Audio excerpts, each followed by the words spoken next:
Hi மக்களே, வணக்கம். இன்றைக்கி சீரக சம்பா அரிசியை வச்சு ஒரு தக்காளி வெஜிடபிள் பிரியாணி செய்யலாம். இந்த வெஜிடபிள் பிரியாணி என்ன ஸ்பெஷல்னு சொல்லி பார்த்தீங்கன்னா, அரிசி ரொம்ப கம்மி அளவு. நான் இப்போ இதில் இவ்வளோ அரிசி யூஸ் பண்ண போகிறதில்ல. இப்போ இந்த டம்ளரில் ஒரே ஒரு டம்ளர், இது 200 கிராம் தான் பிடிக்கும். இந்த டம்ளரில் ஒரே ஒரு டம்ளர் அரிசி எடுத்துக்கலாம்.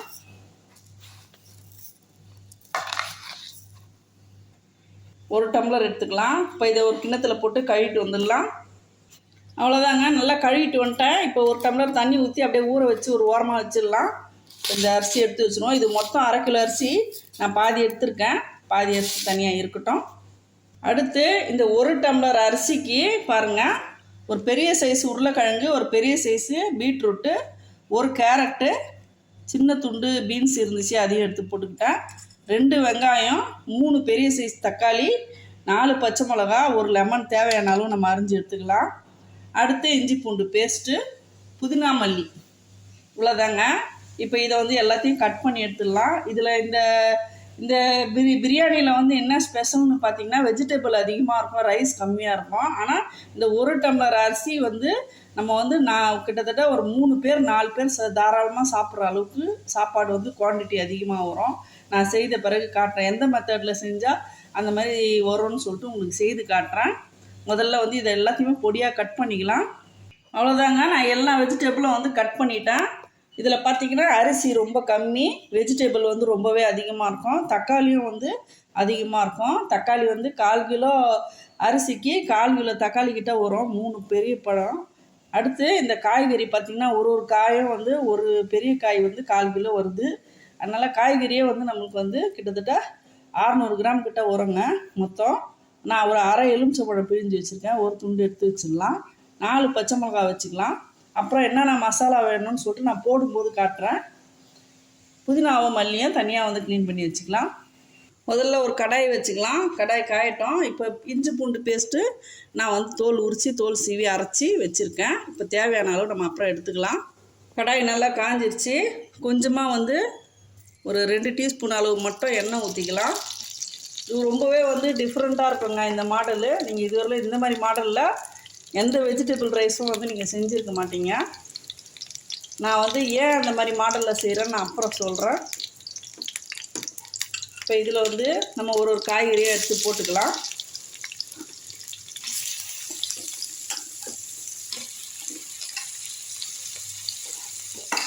எல்லா வெஜிடபிளும் ஒன்றும் போட்டுக்கலாம். எவ்வளோ வேணாலும் காய்கறி போட்டுக்கலாங்க. இப்போ ரைஸ் கம்மியாகவும் காய்கறி அதிகமாக சாப்பிட்ற மாதிரி இருக்கும் இந்த மாடலு. நீங்கள் பட்டாணி, பச்சை பட்டாணி இருந்தால் கூட அதுவும் ஊற வச்சு கூட போட்டுக்கலாம், ரொம்பவே சூப்பராக இருக்கும்.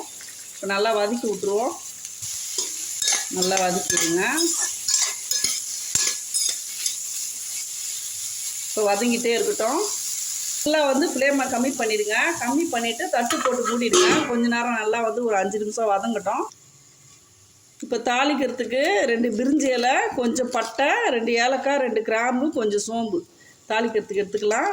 ஒரு அன்னாச்சிப்பூ சின்னது எடுத்திருக்கேன், அன்னாச்சிப்பூ ஒன்று எடுத்திருக்கேன். கொஞ்சமாக புதினாவும் மல்லியும் கட் பண்ணி தண்ணியில் போட்டு வச்சுக்கோங்க. இப்போ ஒரு 5 நிமிஷம் ஆயிடுச்சு. கரைச்சி பார்த்துடலாம்.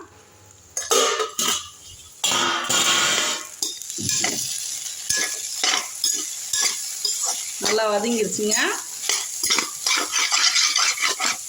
அதிலே போட்டு வதக்கனால ஏன் தனியாக வதக்குறீங்கன்னு கேட்பீங்க. நான்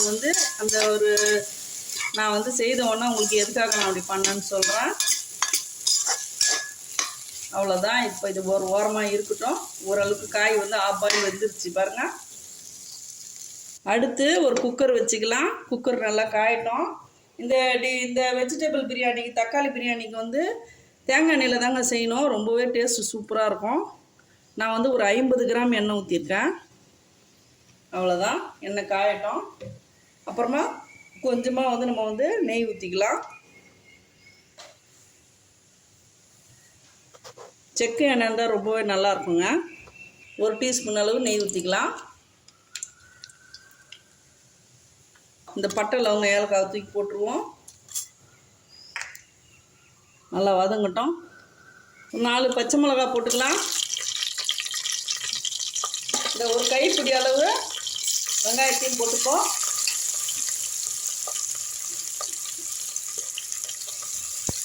நல்லா வதக்கி விட்டுடலாம்.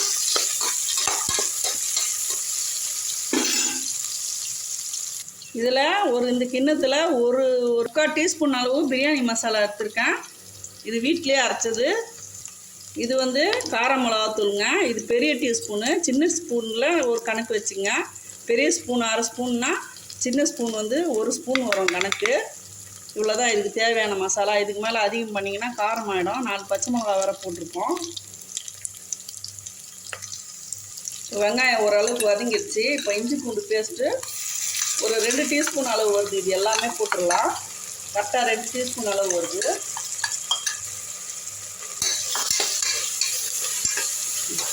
நல்லா வதக்கி விட்ருங்க. பச்சை வாசனை போகிற அளவுக்கு தீயை ஃபுல்லாக குறைச்சி வச்சுக்கோங்க. அப்போ தான் இஞ்சி பூண்டு அடி பிடிக்காது. நல்லா வதங்கட்டும். நல்லா வதங்கிருச்சு. இப்போ வதங்கிட்டு இருக்கும்போதே அப்படியே தீ குறையா இருக்கும்போதே நீங்கள் இந்த மிளகாத்தூளையும் இந்த பிரியாணி மசாலையும் போட்டுருங்க. பிரியாணி மசாலா வீட்டில் இல்லைன்னா நீங்கள் கடையில் வாங்கின மசாலாவில் ஒரு 1/2 ஸ்பூன் போட்டுக்குங்க. இந்த தக்காளி பிரியாணி இன்னைக்கு செஞ்சிங்கன்னா இதை அடிக்கடிக்கு செய்வீங்க. அவ்வளோ டேஸ்ட்டு சூப்பராக இருக்கும். இப்போ தக்காளி எடுத்து போட்டுடலாம். நல்லா வதக்கி விட்டுருவோம்.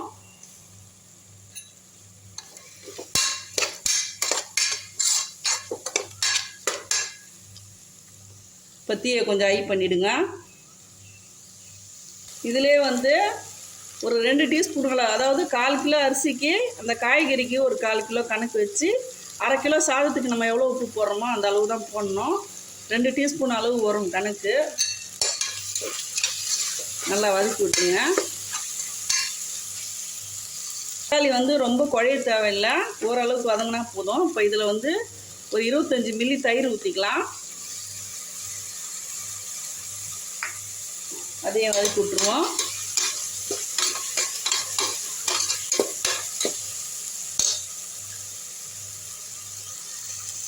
இந்த 1/2 எலுமிச்சை பழத்தை பிழிஞ்சிடலாம்.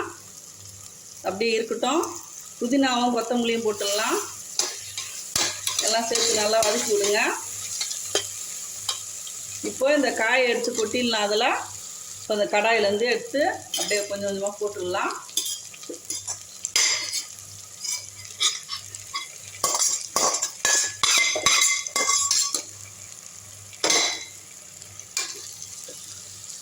ஒரு 1/4 ஸ்பூன் மஞ்சள்தூள் போட்டுக்கலாம்.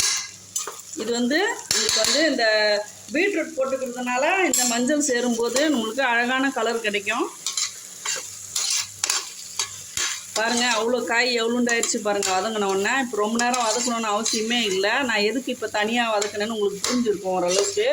நம்ம பச்சையாக போடும்போது இந்த ஒரு பக்குவம் வராது. இப்போ இதில் சாப்பாடோடு அந்த சம்பா அரிசி ரொம்பவே சாஃப்டாக இருக்கும். அதோடு சேர்ந்து நம்மளுக்கு இது வேக்காடு அதிகமாக இருக்கும், அது வேக்காடு கம்மியாக இருக்கும். நல்லா உதிரியாக வரும். அதுக்காக தான் நான் தனியாக வதக்கி இப்படி செய்கிறேன். இப்போ இந்த லெமனை இதில் பிழிஞ்சு விட்டுடலாம்.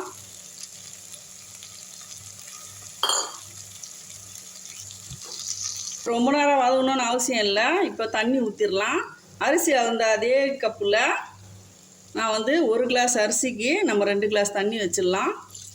1 2 கரெக்டாக இருக்கும். 2 டம்ளர் தண்ணி நல்லா கலக்கி விட்ருங்க. கலக்கிட்டு உப்பு கரெக்டாக இருக்கா பாருங்கள்.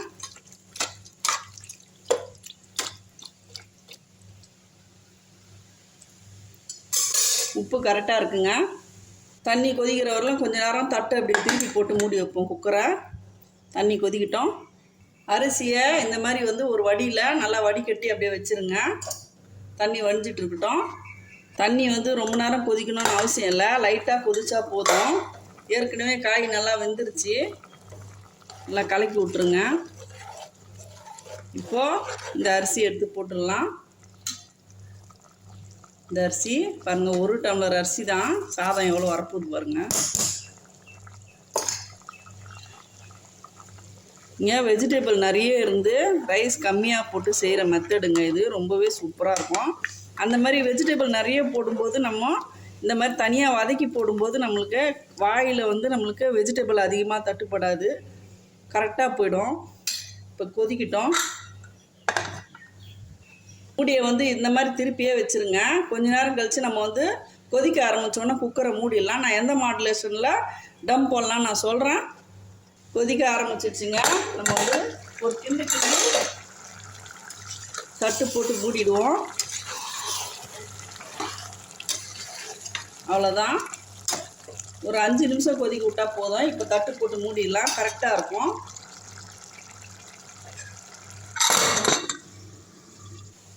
குக்கர் மூடிடலாம். அவ்வளோதான். அப்படியே வந்து ஃபுல்லாக தீ வந்து கம்மியாகவே தாங்க இருக்கணும். ஃபுல்லாக குறைச்சிருக்கணும். இதில் வந்து கரெக்டாக வந்து ஒரு 20 நிமிஷம் கழித்து நம்ம ஆஃப் பண்ணிடலாம். 20 நிமிஷம் ஆயிடுச்சு. கேஸ் ஆஃப் பண்ணிடலாம். இப்போ வந்து ஃபுல் ஏர் போட்டோம். ஏர் கொஞ்சம் இருக்குது, ஆனால் விசிலே வராது. பாருங்கள், ஏர் இருக்குது. ஏர் ஃபுல்லாக போட்டோம். ஏர் உள்ளே ஓரளவுக்கு போயிடுச்சுங்க. இப்போ நம்ம திறந்துடலாம். எப்படி இருக்குது பார்ப்போம்.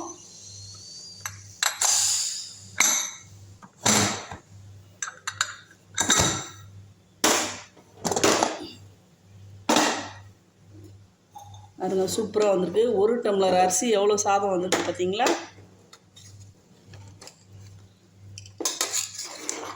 சீரக சம்பா ரைஸு கரெக்டாக இருக்குது. தண்ணி பக்குவம்லாம் அடி ஒரு துளி கூட அடி பிடிக்கல. இப்போ இந்த இலையில் போட்டு எவ்வளோ சாதம் வந்துக்குதுன்னு பார்த்துருவோம். பாருங்கள், எவ்வளோ சூப்பராக வந்திருக்கு பாருங்கள். உதிரி உதிரியாக வந்திருக்கு. இப்போ புதினாவும் கொத்தமல்லியும் போட்டுடலாம். நல்லா கிண்டி விட்டுடலாம். அப்போ தான் மணமாக இருக்கும். இப்போ எவ்வளோ சாதம் வந்திருக்குன்னு சொல்லிட்டு இலையில போட்டு பார்த்துடலாம்.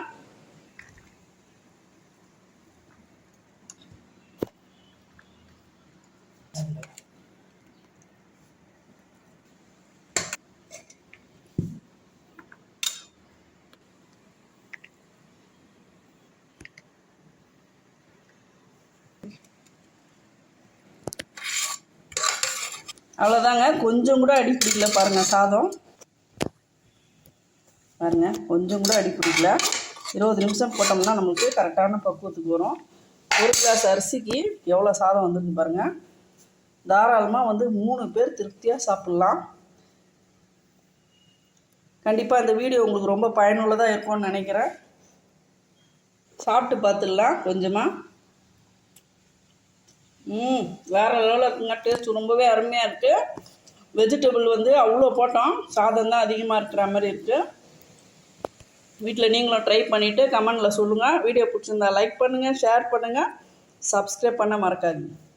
தேங்க்யூ மக்களே.